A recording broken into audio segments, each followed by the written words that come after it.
प्यारे बच्चों, सुप्रभात।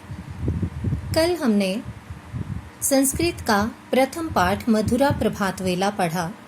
आज हम इसी पाठ के अभ्यास कार्य को करेंगे, तो कृपया ध्यान दीजिए। पहला प्रश्न है, चित्राणि दृष्ट्वा रिक्त स्थानानि पूरयत। आपको यहाँ चित्र दिए गए हैं, आपने इन चित्रों को देखते हुए उन्हें रिक्त स्थानों में भरना है। पहला चित्र देखिए, सूरज दिखाया गया है और जो वाक्य है वो इस तरह से है, आकाशे डैश उदितः। आकाशे मतलब आकाश में, डैश उदितः, उदितः मतलब उदय होता है, निकलता है। तो आकाश में क्या निकलता है, क्या दिखाया गया है? सूर्य। और सूर्य को संस्कृत में क्या कहते हैं? सूर्यः। तो आपका वाक्य बन गया, आकाशे सूर्यः उदितः। दूसरा है, यहाँ पर पक्षी दिखाए गए हैं, डैश आकाशे उड्यन्ति। डैश आकाश में, आकाशे मतलब आकाश में, उड्यन्ति। अब बच्चों, मैंने आपको कल जब पाठ पढ़ाया था तब भी यह बताया था कि अगर अंति लगा हो तो उसका अर्थ होता है बहुवचन। अगर अंति की जगह केवल ती लगता, उड्यति लिखा होता, तो उसका मतलब होता एक वचन। लेकिन यहाँ उड्यन्ति लिखा है, लास्ट में अंति लगा है, तो इसका मतलब बहुवचन। आकाश में, डैश आकाश में उड़ते हैं, उड्यन्ति उड़ते हैं। अब कौन उड़ते हैं आकाश में? पक्षी दिखाए गए हैं ना, तो पक्षी को हम संस्कृत में कहते हैं खगः। लेकिन बच्चों, यहाँ पर बहुवचन है, यंती लगा है, तो अब हमें पक्षी के लिए भी बहुवचन का प्रयोग करना होगा। तो एक पक्षी को तो हम कहेंगे खगः, लेकिन अगर बहुत पक्षी होंगे तो हम उन्हें क्या कहेंगे? खगाः। खगाः आकाशे उड्यन्ति। तो अंति के साथ क्या लगा? खगाः। और अगर यहाँ ती होता, उड्यति, तो यहाँ पर क्या होना था? खगः, यानी एक पक्षी। लेकिन खगाः मतलब बहुत पक्षी, और इसीलिए यहाँ क्या लगा है? अंति। उड्यन्ति मतलब उड़ते हैं। अगला है, डैश क्रीडन्ति। अब देखिए, फिर से अंति आ गया, इसका मतलब बहुवचन। डैश क्रीडन्ति, क्रीडन्ति मतलब खेलते हैं। कौन खेलते हैं? कौन दिखाए गए थे आपको चित्र में खेलते हुए? बच्चे। तो बच्चों को क्या कहते हैं? बालाः। बच्चे खेल रहे हैं ना, बहुत सारे बच्चे हैं, तो हम क्या कहेंगे? बालाः। बालाः क्रीडन्ति। अब अगला है, डैश वृक्षेषु कूर्दन्ति। फिर से अंति आ गया, अंति मतलब बहुवचन। तो अब कूर्दन्ति का मतलब होता है कूदते हैं। कूर्दन्ति मतलब कूदते हैं। वृक्षेषु वृक्षों पर, डैश वृक्षों पर कूदते हैं। कौन कूदते हैं वृक्षों पर? देखिए, चित्र में दिखाए गए हैं खूब सारे बंदर। तो एक बंदर को हम कहते हैं बच्चों वानरः, और बहुत सारे बंदर यहाँ पर हैं, और साथ में क्या लगा है? कूर्दन्ति। अंति मतलब बहुवचन, ज्यादा हैं, तो वानरः का क्या हो जाएगा बहुवचन? वानराः। वानराः वृक्षेषु कूर्दन्ति। बहुत सारे बंदर वृक्षों पर कूदते हैं। आपने एक वचन और बहुवचन का खास ध्यान रखना है। अब दूसरा प्रश्न है, उदाहरणं पठित्वा प्रश्नानाम उत्तराणि लिखत आम अथवा न। बच्चों, आम का अर्थ होता है संस्कृत में खाने वाला आम नहीं, परंतु आम का अर्थ है हाँ, अथवा न। न मतलब ना। जो वाक्य ठीक है उसके आगे आम लिखना है, अर्थात हाँ, और जो वाक्य गलत है उसके आगे न लिखना है, अर्थात नहीं। तो देखिए, पहला उदाहरण इन्होंने दिया है, किम प्रभात वेला मधुरा अस्ति। अस्ति मतलब है, किम मतलब क्या, क्या प्रभात वेला सुबह, क्या सुबह मधुरा सुहावनी, सुहावनी है क्या? सुबह सुहावनी है तो है आम, यानी सुबह सुहावनी है।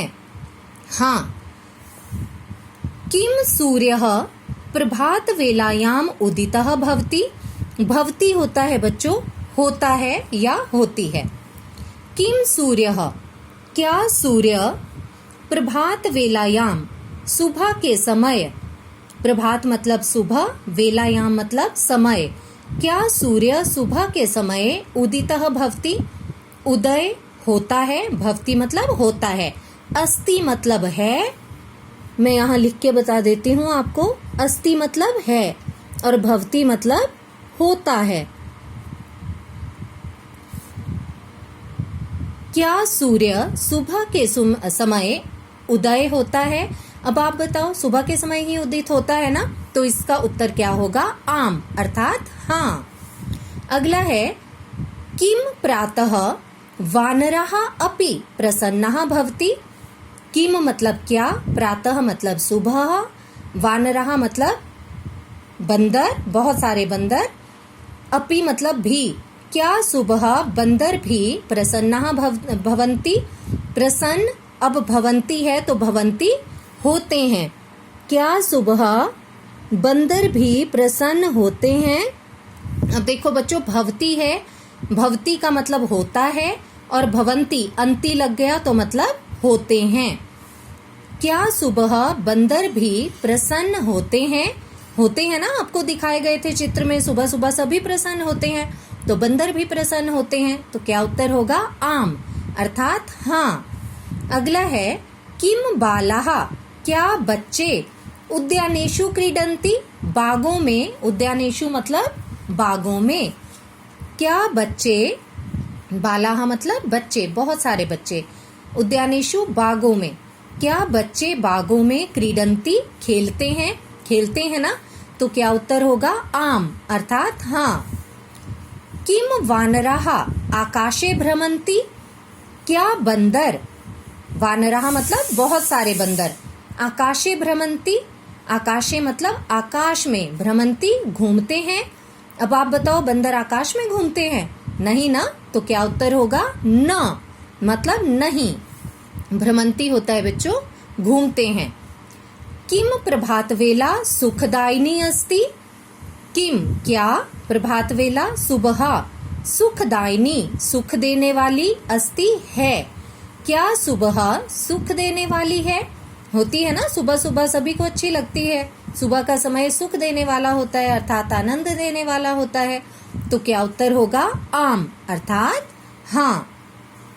अब बच्चों, ये जो प्रश्न है, प्रश्न नंबर 3 और प्रश्न नंबर 4, इन्हें हम छोड़ रहे हैं ताकि आपके पाठ्यक्रम को कुछ घटाया जा सके, क्योंकि समय ही ऐसा चल रहा है, तो हम इन 2 प्रश्नों को छोड़ेंगे और जब स्कूल खुलेंगे तो तब मैं आपको इन दोनों प्रश्नों को समझा दूंगी।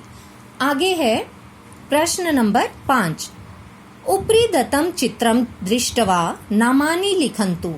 आपको चित्र दिए गए हैं, आपको इन चित्रों को देखकर क्या करना है? इन चित्रों के नाम को लिखना है। तो पहला है चांद, और चांद को हम संस्कृत में क्या कहते हैं? ये देखो यहाँ पे चंद्रः, आपको ऊपर दिया गया है, क्या कहते हैं? चंद्रः, तो आपने इसके आगे क्या लिख देना है? चंद्रः। दूसरा है, एक पक्षी दिखाया गया है, सिर्फ एक, ज्यादा नहीं, एक, तो एक वचन में पक्षी को, एक पक्षी के लिए क्या कहते हैं? खगः। अगर बहुत होते तो क्या कहते? खगः, लेकिन यहाँ पर एक पक्षी है तो एक के लिए खगः। अब यहाँ पर नाव है, नाव को संस्कृत में क्या कहते हैं? नौका। आगे है फूल, फूल भी एक है, तो एक फूल को कहते हैं पुष्पम, और म के नीचे मैं लगा रही हूँ हलंत। और ये है हंस, तो हंस को संस्कृत में कहते हैं हंसः। तो बच्चों, आपको जितने प्रश्न मैंने आज करवाए एक बार फिर बता देती हूँ। अभ्यास कार्य में प्रश्न नंबर 1 रिक्त स्थान भरिए, दूसरा आमना, और तीसरा चित्र देखकर नाम लिखो। ये तीनों प्रश्न उत्तर आपको अपनी संस्कृत की किताब में भी करने हैं और अपनी संस्कृत की उत्तर पुस्तिका में भी करने हैं, और बच्चों ध्यान से करने हैं और ध्यान से इन्हें याद करना है। धन्यवाद।